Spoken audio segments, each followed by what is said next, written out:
Hola,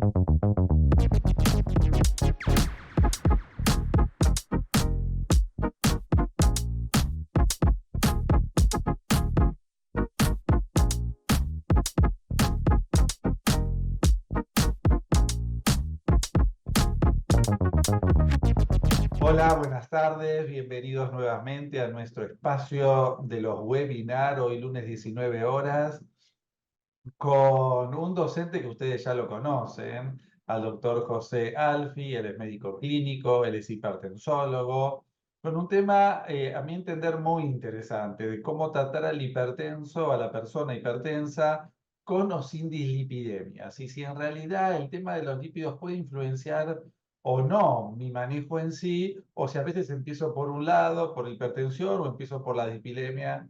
Y eso vamos a charlar y probablemente en algunos aspectos vamos a tener nuestras visiones con el doctor Alfi. Va a ser súper interesante. Por favor, hagan los comentarios que quieran. Aquí abajo va a salir el mail nuestro, donde ustedes pueden hacer algún comentario desde ya que quieran. Y después, si quieren recibir las preguntitas Choice para así obtener el certificado, obviamente mejor. Igualmente los comentarios los pueden hacer a través de YouTube. Bueno, sin más, José, mil gracias por estar nuevamente con nosotros. Ya sos un habitué de la casa, de este espacio, y es un placer escucharte nuevamente.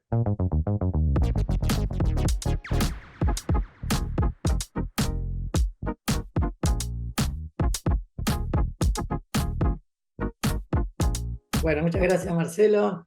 Gracias a la audiencia. Le comentaba a Marcelo que estoy afónico, así que bueno, vamos a tratar de poner la mejor voz. Marcelo me dio este tema, el de la hipertensión con dislipemia.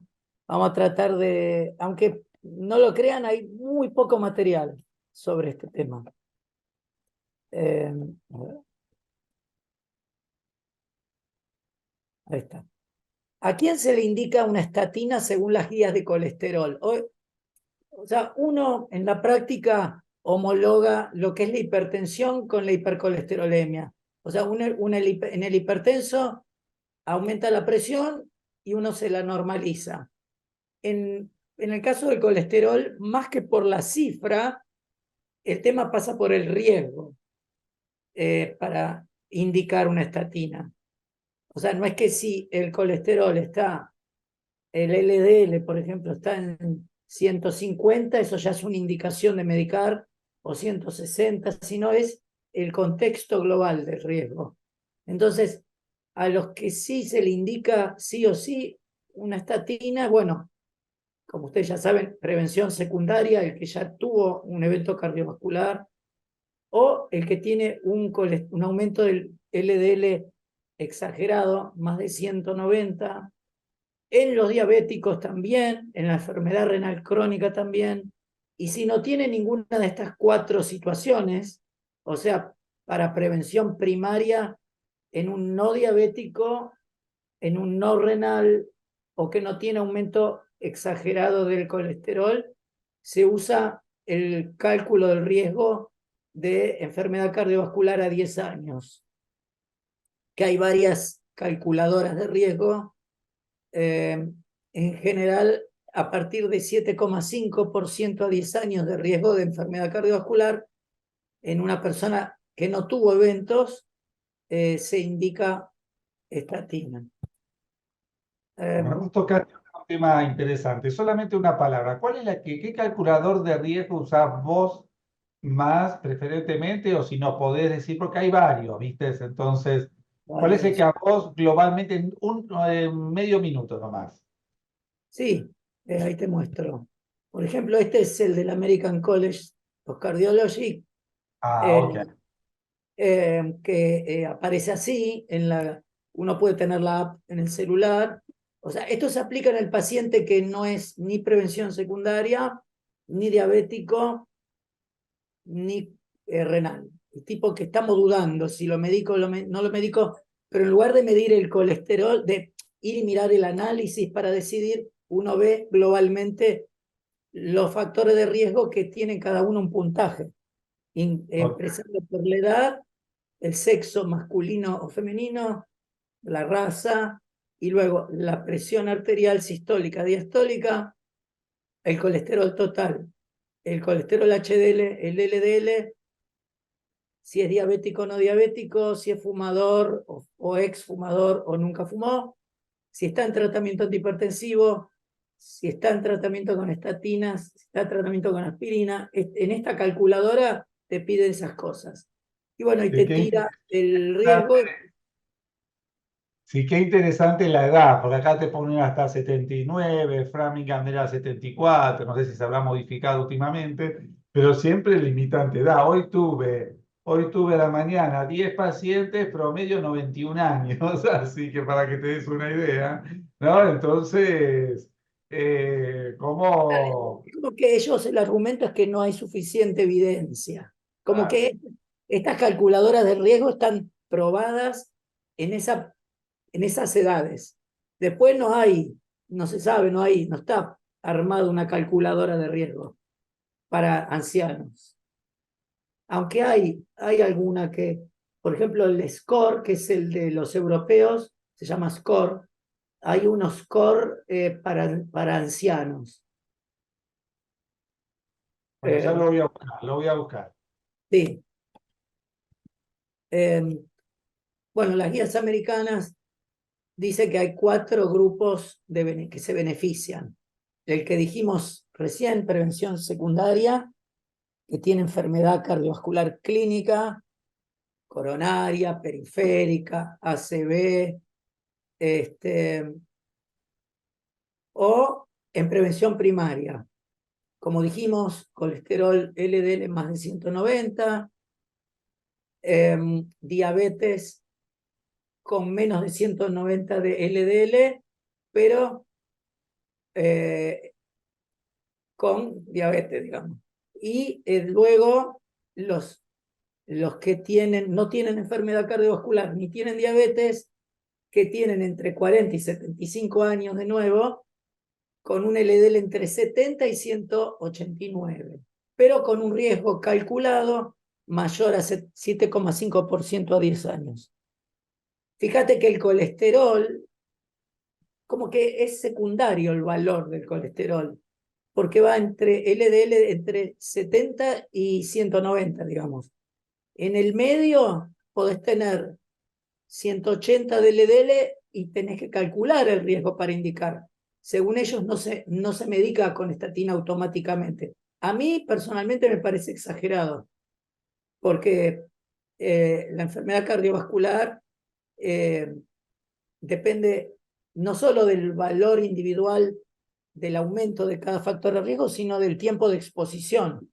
Y esto es importante especialmente para los jóvenes que tienen décadas de exposición a un factor de riesgo aumentado, y tal vez ese número no es exagerado, pero para varias décadas de exposición, el efecto acumulativo de ese valor aumentado no llamativo puede terminar siendo el mismo que para un valor muy alto en menos tiempo. Pero bueno, los lipidólogos no se fijan en el valor de colesterol como sí lo hacemos los hipertensólogos con el valor de la presión. Tenemos un concepto distinto de encarar el factor de riesgo. Entonces, volviendo a los pacientes en prevención primaria, que no son diabéticos y que tienen el LDL menos de 190, el cálculo te puede dar menos de 5%, se considera bajo riesgo, que no se indica estatina. Por supuesto, si el LDL es alto, va a tironear, la balanza se va a inclinar hacia un riesgo mayor, probablemente. Tendría que tener una presión muy baja, una edad muy joven, sexo femenino, para que un colesterol alto no te dé que el riesgo es intermedio o alto. Entonces, en la categoría intermedia, entre 5 y 20, la indicación es de estatina de intensidad moderada. E intensidad moderada se refiere a rosuvastatina 10 atorvastatina 20 y simvastatina 20 a 40.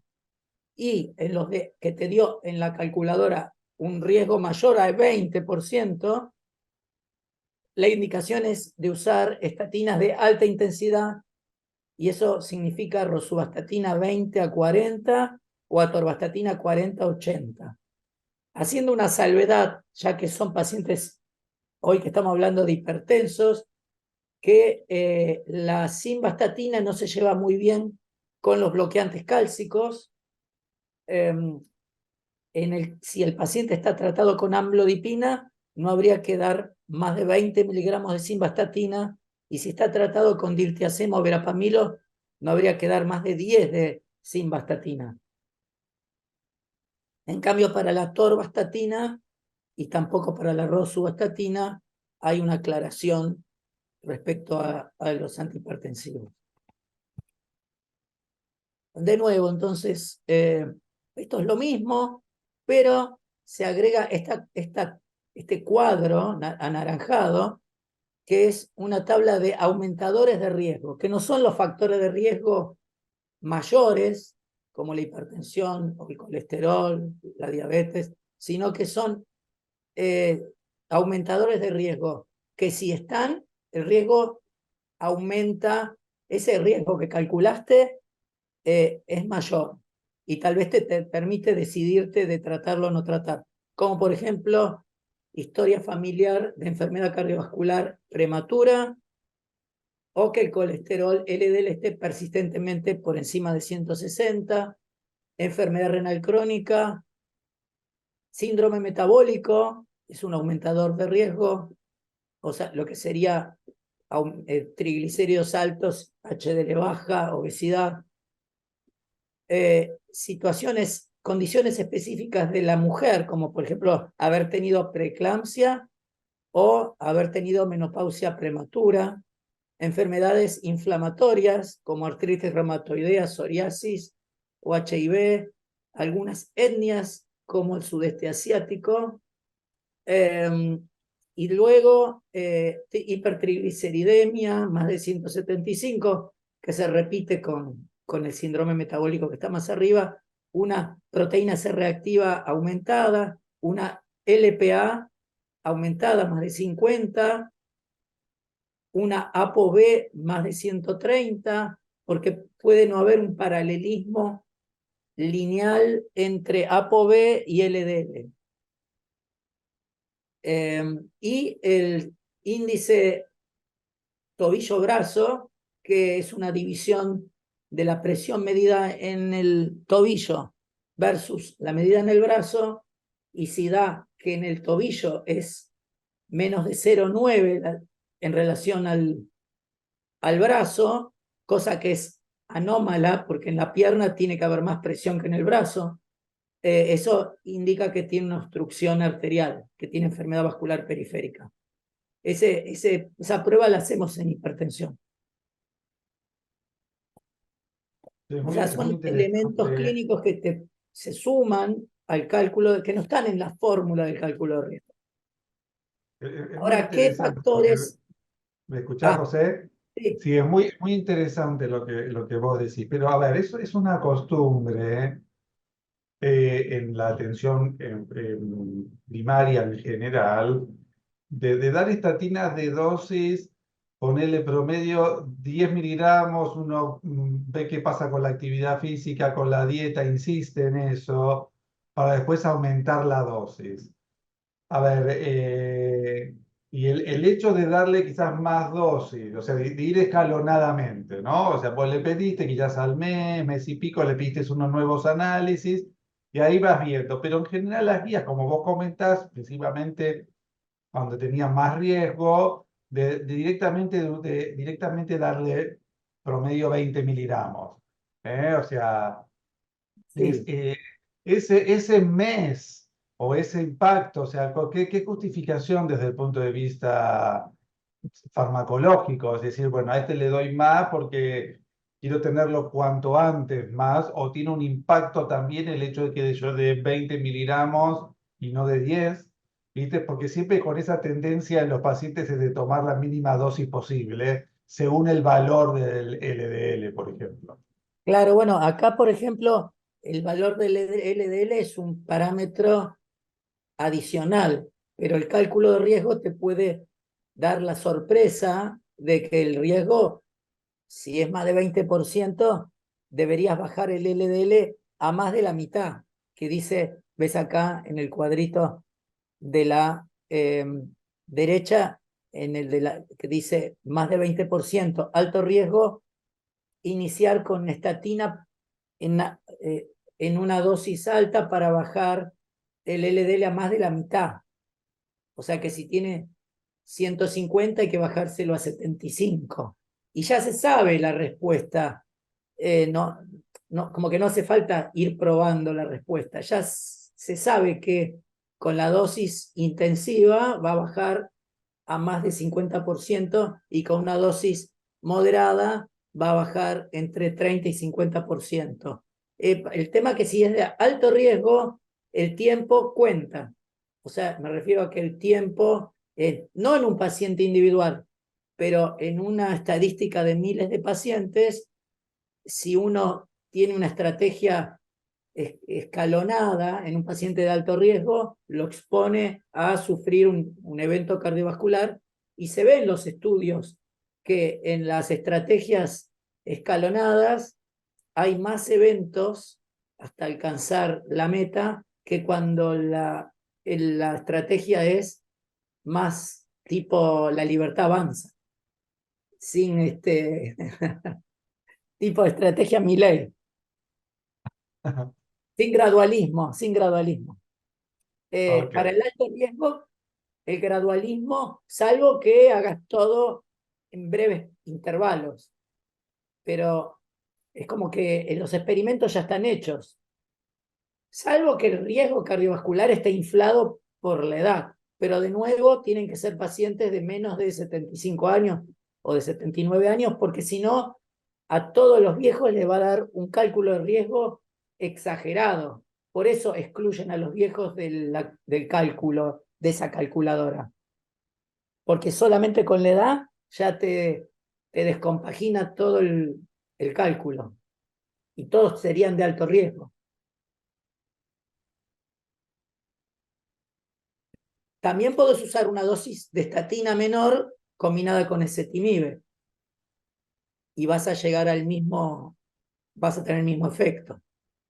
Ahora, hay situaciones donde la dosis de estatina puede tener más efectos adversos, como por ejemplo estas situaciones clínicas que figuran en esta lista, como ser octogenario, tener un cuerpo pequeño o frágil, sexo femenino, ¿qué otras cosas? Bueno, enfermedad miopática, enfermedad hepática, enfermedad renal, hipotiroidismo,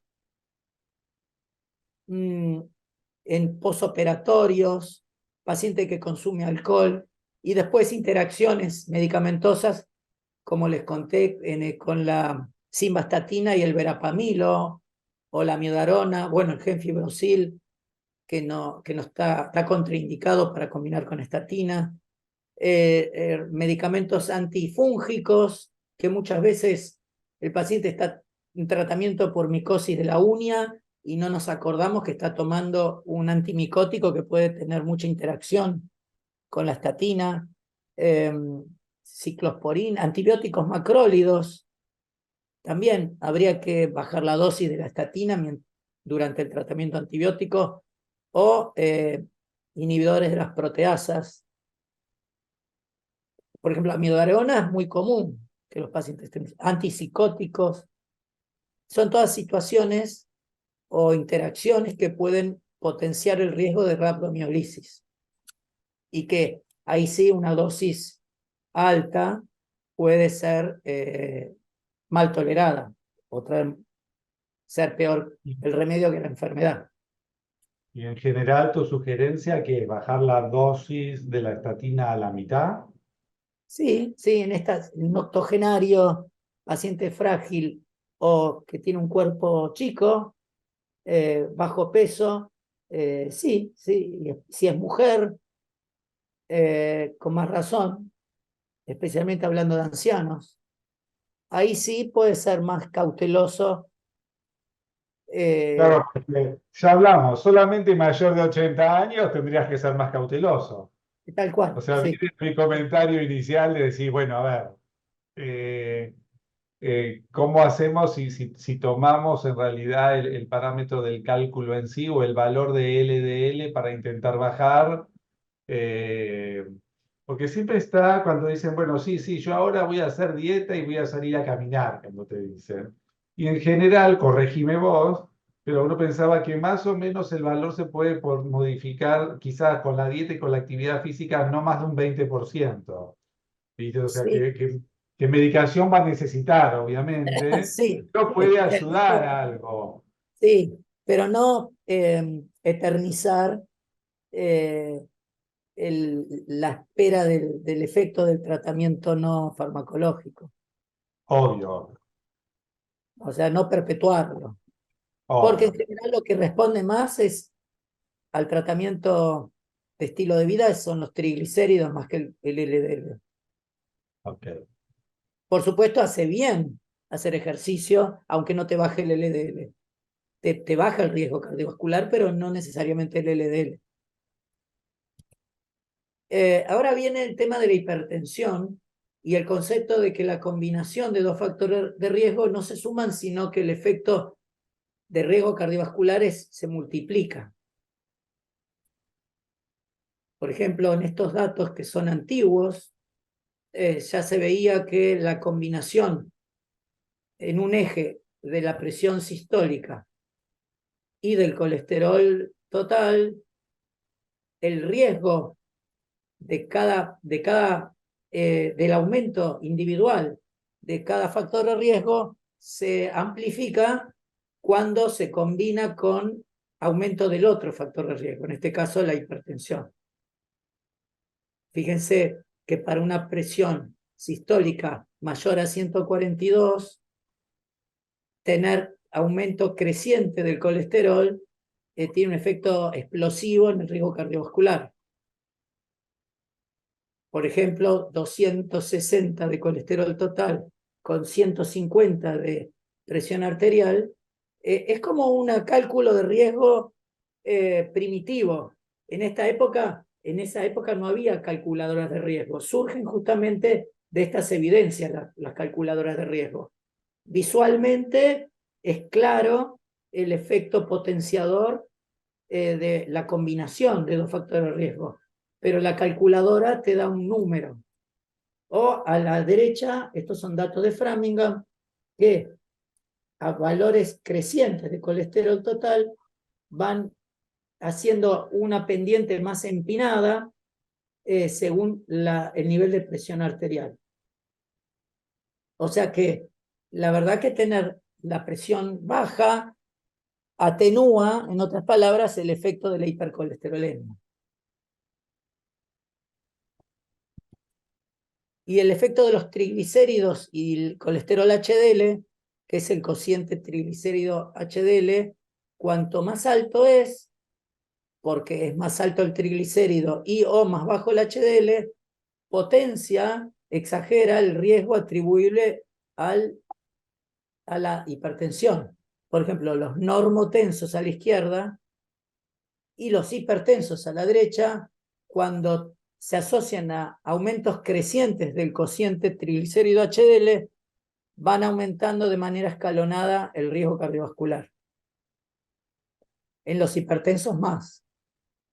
Y lo mismo con el colesterol LDL mayor o menor de 170, el efecto de la dislipemia aterogénica o la dislipemia del síndrome metabólico aumenta el riesgo por aumento de LDL, porque se modifican las lipoproteínas, las lipoproteínas se van haciendo más pequeñas, densas y transportan menos colesterol individualmente, entonces el colesterol LDL está artificialmente disminuido, pero porque cada partícula de ApoB transporta menos colesterol, eh, pero es más aterogénica. Por eso, cuando hay hipertrigliceridemia, puede ser más fiable ver el ApoB que el LDL. Y en los hipertensos, esta tabla está en todas las guías de hipertensión, esta de la guía española, la puse porque está en castellano, clasifican el riesgo de la hipertensión en base a las cifras de aumento de presión, desde normal alta, estadio 1, grado 1, que es entre 40 y 160, entre 90 y 100, estadio 2 entre 160 y 180, y o 100 a 110, y el grado 3 más de 180 o más de 110. Las guías americanas o norteamericanas cambian, disminuyen la categoría, el valor de corte. Ellos llaman estadio 1 de hipertensión a lo que nosotros llamamos presión normal alta.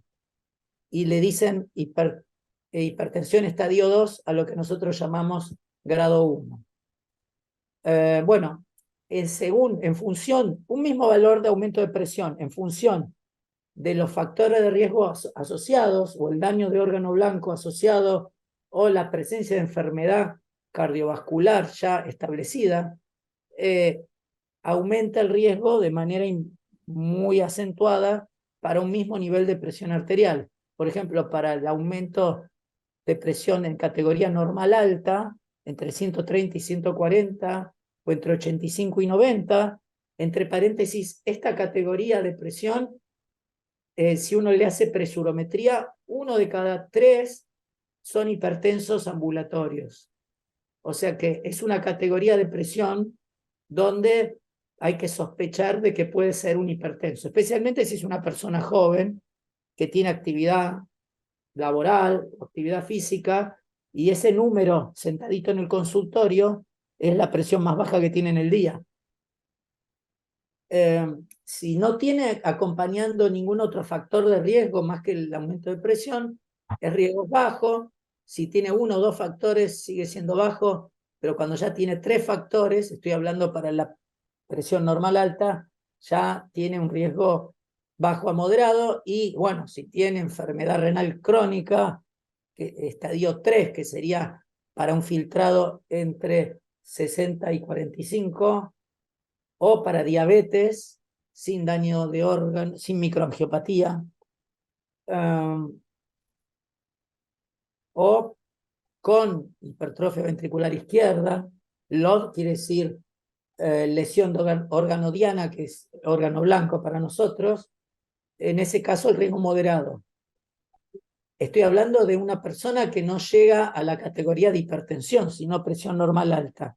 ¿Qué podría hacer con ese daño si tiene hipertrofia o tiene enfermedad renal crónica? Ahí sí se impone una presurometría, porque tal vez estemos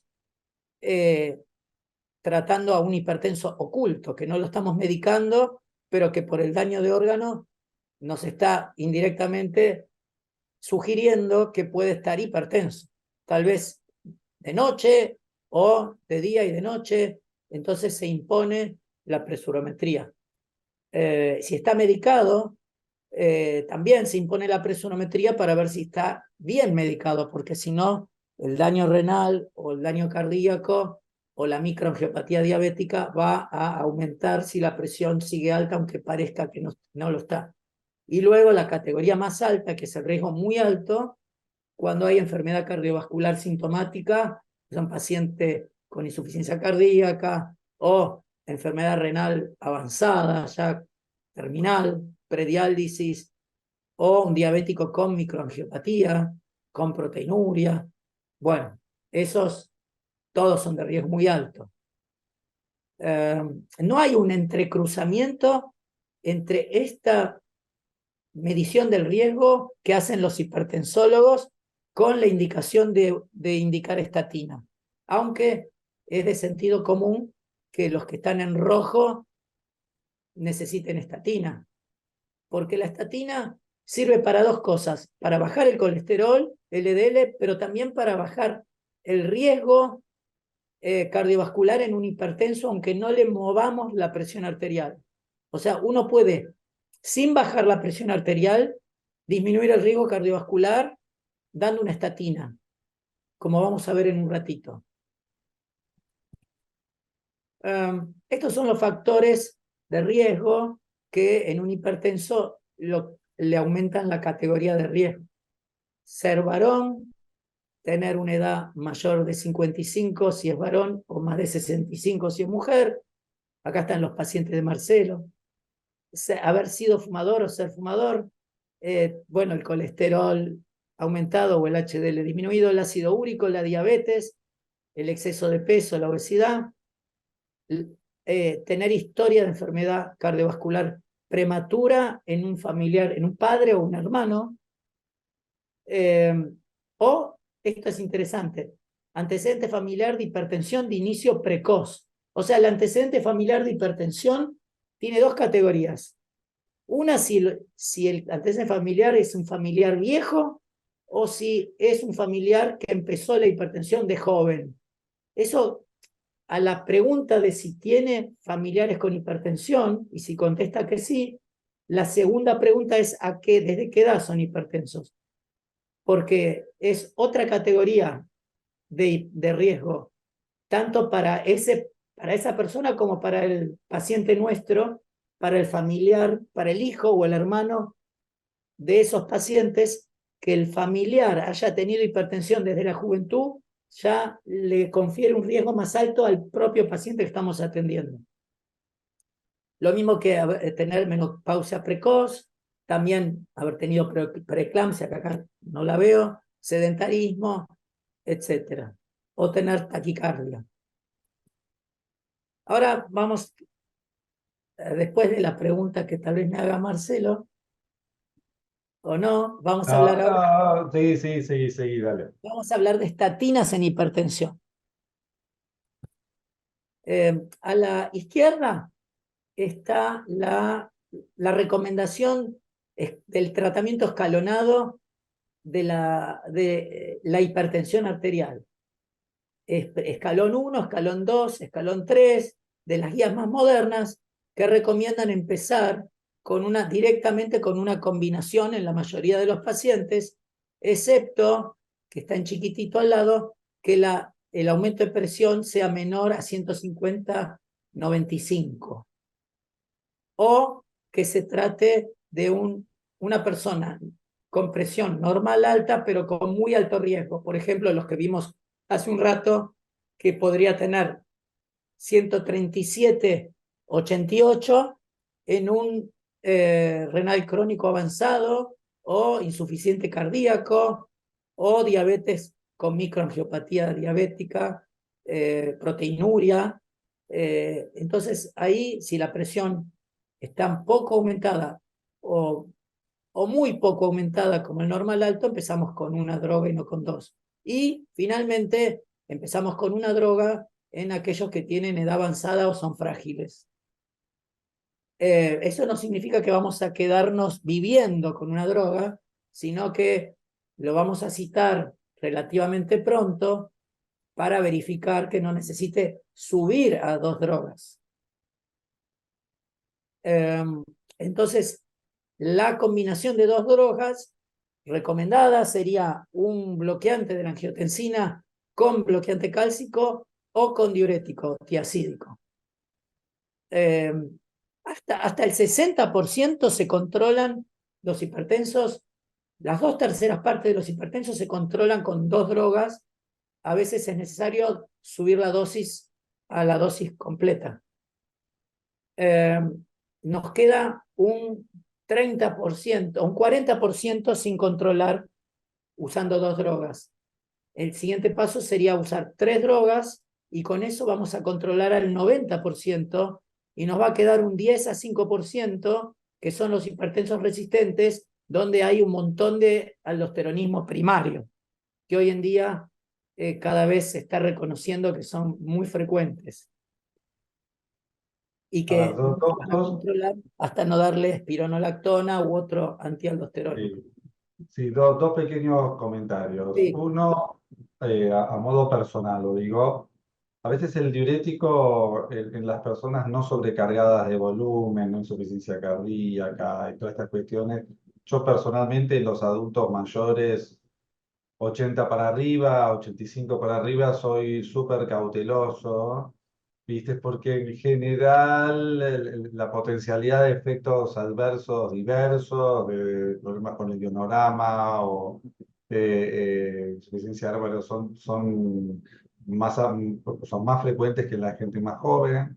En lo personal intento, quizás, pero hoy por hoy lo uso más como una segunda línea que tercera, pero trato de ser bastante cauto, más si encima tiene sintomatología depresiva y le tengo que agregar un IRS o lo que sea, y Sí. la potencialidad de hiponatremia es mayor. Y el otro pequeño comentario que tiene que ver con esto, con lo del hiperaldosteronismo primario, que en el contexto de ver muchos pacientes es importante estar muy atentos, ¿viste? Muy atentos con los pacientes y ver bien los ionoramas, ver, ¿viste? Cómo está ese potasio, ¿viste? Que está ahí en los límites ahí medios bajones y bueno, tú siempre es difícil. Especialmente, especialmente si está tomando un sartán. Exactamente, Seis. claro, y después por una ecografía X que le pidieron aparece un adenoma suprarrenal, ¿viste?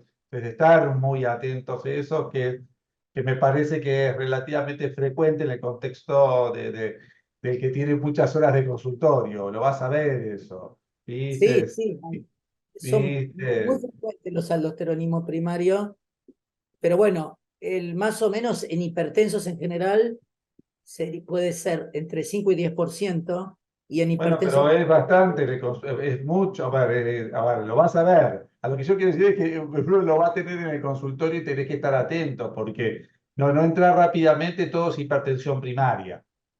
tal cual, tal cual.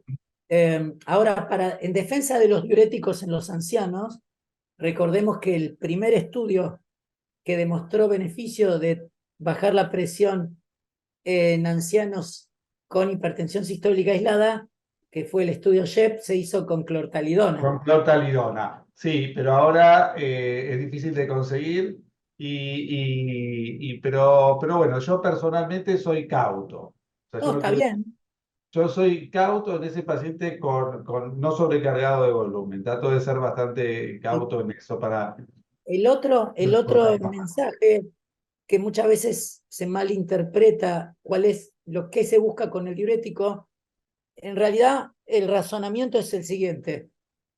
El paciente puede estar hipertenso porque necesita del mecanismo de la natriuresis por presión para tener un balance neutro de sodio, para no retener sodio.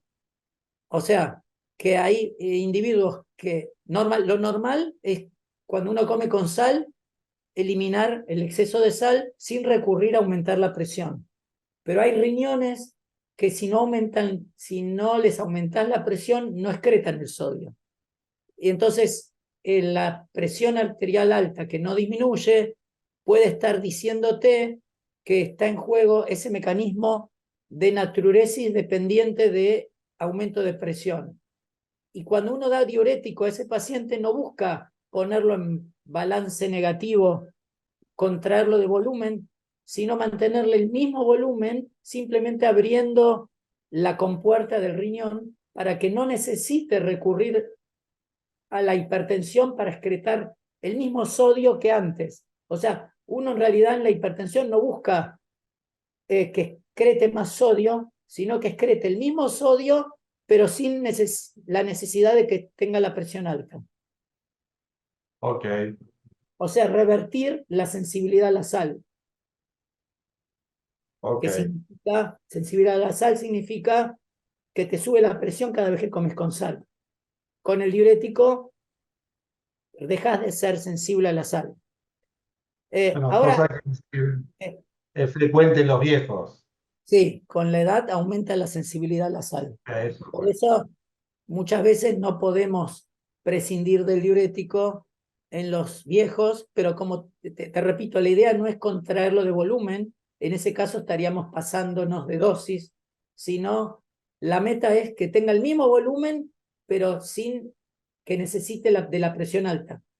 Es como pinchar un globo. Mientras no pinches el globo, hay pacientes que hasta que no pinchás el globo no se desinfla.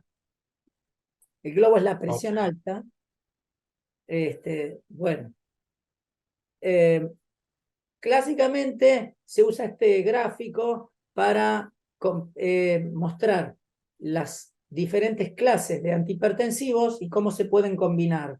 Y acá, en esta imagen provocativa, ponen a las estatinas como si fuera una clase de antihipertensivo más, no porque baje la presión, algunos dicen que puede bajar un poco la presión, pero la idea es bajar el riesgo cardiovascular con la misma presión. O sea, a veces en un hipertenso difícil de controlar, agregarle una estatina logra cortar camino, bypassear el descenso de la presión, lograr bajar el riesgo con la misma presión que no le podés bajar.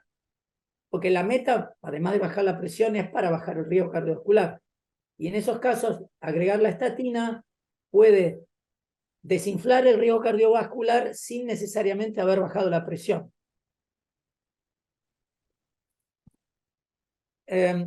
Uno se pregunta, las estatinas, el beneficio de dar una estatina desde el punto de vista de prevención cardiovascular, ¿es mayor en hipertensos que en normotensos, dado que la combinación de hipertensión y aumento de colesterol se potencia el riesgo? Bueno, en términos de porcentaje, la reducción de porcentaje es la misma.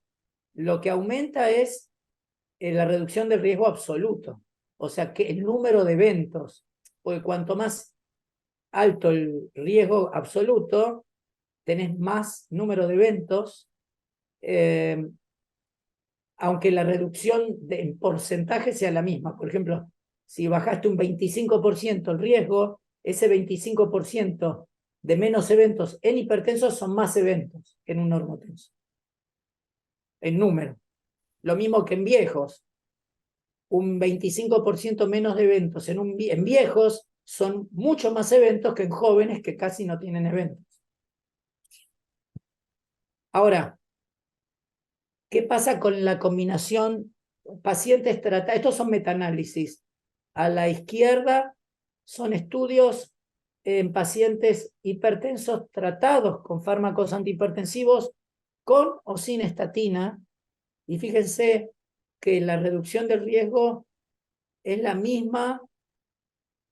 El beneficio de agregar la estatina es el mismo tomando o no tomando antihipertensivos. O sea que no interfiere, no hay una interferencia, no hay una potenciación. Y lo mismo al revés, el paciente tomando estatina con o sin antihipertensivos no varía el beneficio por estatina. Bueno, nada, eso. Está bien. Ahora vamos a los estudios. Hay dos estudios que le voy a mostrar, o tres, del uso de estatina en hipertensos. Uno es el estudio ASCOT, que es un estudio anglo-escandinavo de la primera mitad de la primera década del año 2000, de los 2000, donde se incluían hipertensos no controlados. Si no estaban tratados, tenían que tener más de 160-100, y si recibían uno o más fármacos, tenían que tener más de 140-90, tenía que tener más de 40, pero menos de 80 años, no haber tenido eventos cardiovasculares, pero tener 3 o más factores de riesgo asociados. O sea, hipertensión no controlada con 3 o más factores de riesgo, que son los que están en rojo.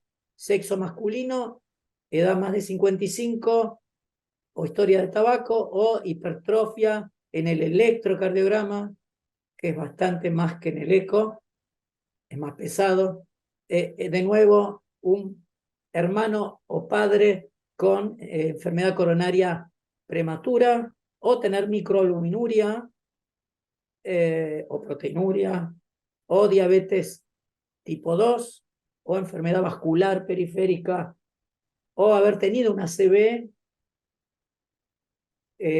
Lo que no se podía era haber tenido infarto de miocardio o enfermedad coronaria, o tener un cociente colesterol total, colesterol HDL alto, o sea, tener baja el HDL. Bueno, en estos pacientes, Fíjense que no hablan del valor del colesterol como indicación, solo que tenía que tener menos de 250 de colesterol. O sea que no tenía que tener una indicación. En esa época, más de 250 se medicaba de colesterol total, menos de 250 no se medicaba. O sea que le indicaban, o no le indicaban, o le daban placebo, atorvastatina 10, que es una dosis de intensidad moderada.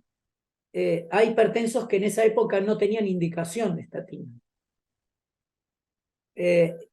A su vez, los pacientes tenían dos ramas, estaban asignadas a dos ramas de tratamiento, una basada para la hipertensión, una basada en atenolol y otra basada en amlodipina, y como segundas drogas, una tiazida en el caso del atenolol o perindopril en el caso de la amlodipina. En el análisis de eventos stroke o eventos coronarios por el uso o no de atorvastatina, atorvastatina 10 o placebo, por sobre el tratamiento antihipertensivo, tuvo un efecto de 27% de reducción de eventos a lo largo de 3 años y medio, y un efecto de 29% de prevención de eventos coronarios en hipertensos que no tenían una indicación de dar una estatina o que tenían el colesterol al menos menor de 250, sino era por tener hipertensión más factores de riesgo. A su vez, cuando analizaron el efecto de combinar amlodipina con atorvastatina o atenolol con atorvastatina, se vio que el efecto del beneficio de la atorvastatina fue mucho mayor en aquellos asignados a tratamiento antihipertensivo con amlodipina que en los que se fueron asignados a atenolol. Como que es una buena indicación, amlodipina con atorvastatina, tanto por la hipertensión como por la prevención cardiovascular en general, y aparte porque tiene ventajas por sobre el atenolol, como por ejemplo disminuir más la presión arterial a nivel de la aorta ascendente con la amlodipina que con atenolol. O sea que el control de la hipertensión, aunque en el brazo se alcance el mismo valor de presión, a nivel de la aorta ascendente la presión va a ser menor tomando amlodipina que tomando atenolol. Ahora vamos a un segundo estudio muy importante de estatinas en hipertensos, que de nuevo no tenían indicación de usar estatina. Este es un estudio del 2010, más o menos 2008 también, donde los criterios de inclusión eran tener más de 60 años si era mujer, más de 55 si era hombre, con al menos un factor de riesgo adicional, que son estos 6, algunos de estos 6 que están acá abajo. Aumento del cociente cintura-cadera, o tener mucho abdomen, en otras palabras, ser fumador, tener bajo HDL, tener alterada la glucemia, o tener una enfermedad renal leve, o historia familiar de enfermedad coronaria. De todos los factores de riesgo, la mayoría entró por... y no hacía falta, no era un criterio excluyente ser hipertenso. En este caso, no es un estudio en hipertensos.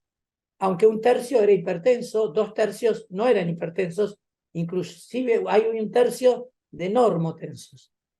El principal factor por el que se reclutaron pacientes, casi todos entraron por tener un abdomen prominente. O sea, que un hombre de más de 55 años con abdomen prominente tenía indicación de tomar rosuvastatina 10 en base a este estudio.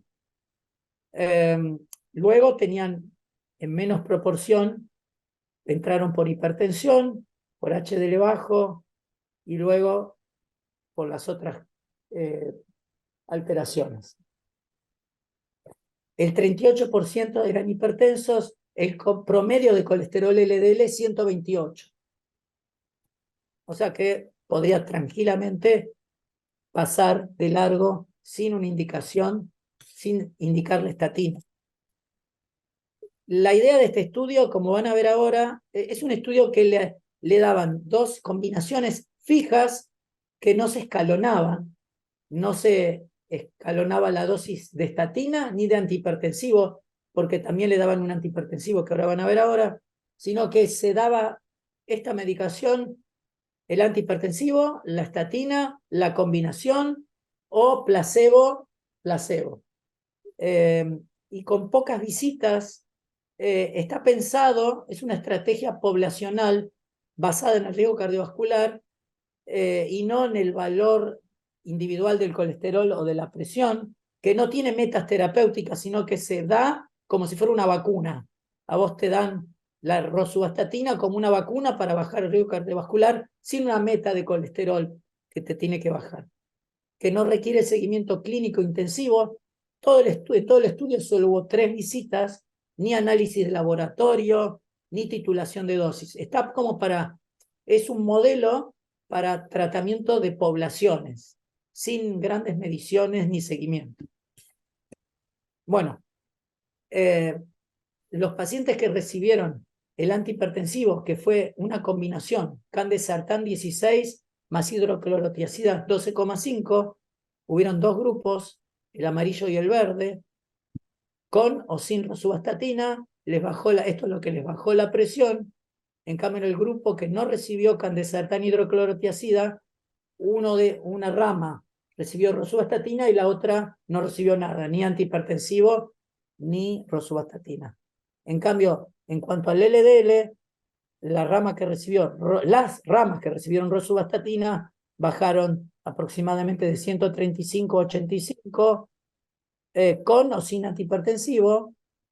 En cambio, las ramas que no recibieron rosuvastatina, por supuesto, tampoco bajaron en LDL.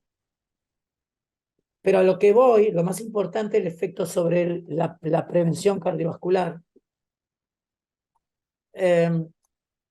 Amarillo y verde son los pacientes que no recibieron rosuvastatina, pero que recibieron el amarillo, candesartán con hidroclorotiazida. Y con respecto al placebo, el efecto de prevención cardiovascular fue muy pobre, no fue significativo. Acuérdense que solamente 1/3 eran hipertensos. O sea que dar un antihipertensivo a un individuo que no tiene la presión alta, por más que tenga el riesgo cardiovascular aumentado por obesidad abdominal, no va a reducir los eventos de manera significativa, salvo en el 30% que tenían hipertensión. Ahora, yendo al grupo rojo y azul, que fueron los 2 grupos que recibieron rosuvastatina con o sin antihipertensivo, el efecto de beneficio cardiovascular fue muy significativo, y de nuevo no eran pacientes que tenían elevado el LDL, sino que lo que tenían era obesidad abdominal en su mayoría. O sea que la obesidad abdominal es un elemento clínico que nos debe hacer pensar que el paciente es candidato a rosuvastatina o a estatina, atorvastatina. En el estudio anterior se usó atorvastatina 10, en este rosuvastatina 10. O sea que la estatina puede bajar el riesgo de manera importante, aún sin que haya dislipemia, como yo puse en el título, con o sin dislipemia. Y este es el... Espectacular. Estamos, José, súper interesante. Estamos ahí ajustaditos con el tiempo. Bueno. Así que, y queremos que llegues al final de la charla con vos también. Sí, Así que, sí. dale, dale. Bueno, esto es el efecto sobre los ACV de la rosuvastatina sola en este estudio, comparado con placebo, y abajo es rosuvastatina con antihipertensivo, donde la diferencia que se obtuvo es mayor, pero la mayor parte del beneficio fue por la estatina. El beneficio de la estatina no dependió de la presión arterial, pero el beneficio del antihipertensivo sí. El otro concepto que surge de este estudio, que utilizan dosis metas estándar o intensivas de descenso de LDL a menos de 70 o a menos de 120. Estos son diabéticos con retinopatía. Se ve que el beneficio de la meta intensiva de estatina fue visible en cuanto a prevención cardiovascular en el grupo con la presión arterial mayor a 130/80, porque los que tenían menos de 130/80 no tuvieron un beneficio visible de la estatina. De nuevo, la estatina es más, el beneficio absoluto es mayor cuando la presión está alta, no así el porcentaje de descenso. Y bueno, esta es un pensamiento final, es que las guías de colesterol dicen que a mayor nivel de riesgo y o mayor concentración de LDL, mayor será el beneficio de agregar una estatina, pero a su vez las guías de hipertensión dicen que en pacientes de alto riesgo existe un efecto techo para el beneficio del tratamiento, tanto antihipertensivo como con estatinas, y que porque el paciente no tiene riesgo alto y ese motive retrasar el inicio de la indicación del tratamiento, lo que estamos haciendo es simplemente transformar con los años este paciente de bajo riesgo en alto riesgo por el efecto del riesgo residual acumulado, que luego cuando tenga alto riesgo y entre en califique para medicarse, la reversión del riesgo no va a ser completa y va a haber un riesgo residual por haber demorado el inicio de la terapia porque no era de alto riesgo. Y bueno, y finalmente el concepto que les dije hace un ratito, que el beneficio relativo de combinar una estatina con hipertensos es comparable al de los normotensos, solo que el beneficio absoluto es mayor porque tiene mayor riesgo. Bueno, ahora sí. Espectacular. Qué importante es verlo como un todo, ¿no? O sea, tenemos el paciente con dislipemia, bueno, vos tocaste también de refilón el tema de los triglicéridos, ¿no? Con el síndrome metabólico. O sea, cómo es todo parte de una estrategia de manejo. Me parece que tenemos que verlo en sí. Quizás en el adulto mayor más frágil, uno peca por ser muy conservador y empieza primero con uno, no sea cosa que le diste dos medicamentos y empieza con dolores, con esto, el otro, larga todo el viejito, o sea, en el sentido de decir, A no mí me parece, quedarse. a mí me parece que en Sí. geriatría se sobredimensiona el temor de la fragilidad, se magnifica la fragilidad. La mayoría de los ancianos no son frágiles y parece como que todos fueran frágiles. O el temor es exagerado y después uno ve en los ensayos clínicos que aunque son pacientes más seleccionados, se benefician y tal vez no le estamos ofreciendo un beneficio por temor al efecto adverso, que tal vez es No, no, exagerado. yo me refería al tiempo. Que vos decís, empezás con una medicación y quizás al mes y pico empezás con la otra. O sea, a eso me refiero, no que Sí, nunca. O sea, claro. que no llegue nunca, sino el escalonado en eso. O sea, que tenerlo uno en la cabeza, decir, bueno, empiezo de menos a más, veo obviamente las cuestiones, pero tengo en claro de este Sí, abanico bien abierto de hipertensión, dislipemia, triglicéridos, todo, obesidad, sedentarismo, todo el paquete, que probablemente todo eso hasta le mejore la fragilidad. Entonces, o sea que en tratarlo vez de de ver. bajar del piso 10 a la planta baja, bajás al quinto piso, esperas un tiempo y después bajás a la planta baja. Claro, pero Lo no que, espero 2 años, no claro, espero tal dos cual, tal años. cual, tal Ese cual. es el Sí, tema. es Y una buena opción. no me quedo en el quinto, o sea, sigo, o sea, porque ya mi estrategia es llegar abajo. Bueno, espectacular y es más, ya estoy pensando en un tema nuevo para algún webinar por esta charla que estamos teniendo ahora. Bueno, mil gracias, José. Gracias a todos por estar ahí. Aquí sale de nuevo en el Zócalo nuestro mail para mandar comentarios y así luego poder recibir las preguntas Choice. Y un abrazo enorme y nos volvemos a ver el próximo lunes a las 19 horas. Gracias, José. Abrazo. Chao, chao, chao. Gracias a ustedes.